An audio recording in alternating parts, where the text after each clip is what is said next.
Gumawa ng kasaysayan si Pinay tennis star Alex Ayala sa pagkapanalo niya ng unang WTA title sa Mubadala DC Open sa Amerika.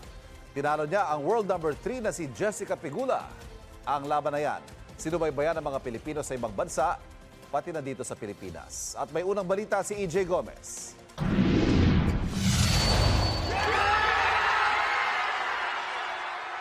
Sa kauna-unahang pagkakataon, nakamit ng isang Pilipino ang WTA Championship title. Nagkampiyon si Pinay tennis star Alex Ayala sa 2026 Mubadala DC Open Finals sa Washington DC sa Amerika. Ito ang pinakamalaking panalo ng 21-year-old tennis star.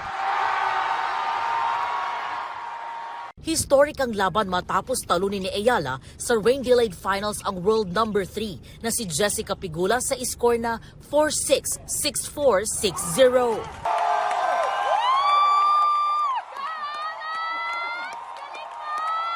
Kanya-kanyang wagayway ng watawat ng Pilipinas ang mga Pinoy at taga-suporta ni Ayala na nanood sa Washington DC.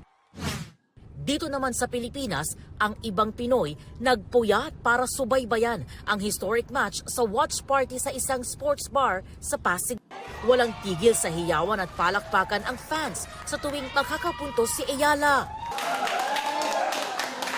Ang dalawang grupong ito nag-cheers pa bago ang last point ng match. Ilang segundo pa, natuldukan na ang laro at si Ayala ang itinanghal na kampyon. Oh, super proud. Oh, congratulations, bonggang-bongga ka, girl. Alex all the way din daw ang grupo ng lawyers. Alex Ayala talaga matik yan. No questions asked. May ibang feeling pala na subaybayan mo siya ng gantong oras. Worth it. Diba? Parang sabi ko, worth it yung OT, worth it yung pagod sa pagsulat ng mga pleadings. Eh, nasubaybayan namin na nanalo si Alex.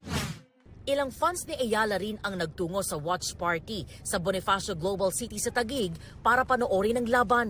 Isa raw malaking karangalan si Ayala bilang kinatawan ng Pilipinas sa global sports stage. I'm not really a tennis fan, but I feel like if she wins this, it's a huge achievement for us Filipinos. And yes, I'm rooting for her. Go Alex, go Alex. Well, of course, she's representing the Philippines and syempre, sport sa bansa natin tsaka sa mga atleta natin. Syempre nakaka-proud.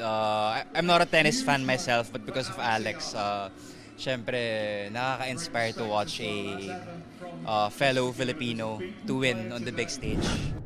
Ngayong may WTA 500 title na si Ayala, umani siya ng 500 ranking points na nagpaangat sa kanya sa number 20 current world ranking. To all my supporters, thank you guys. Thank you to all my supporters, especially the Filipino community here in DC and back home and wherever you are in the world. I really, guys, I feel all the love. Maraming salamat mga kababayan. Maraming salamat. Ito ang unang balita. EJ Gomez, GMA News.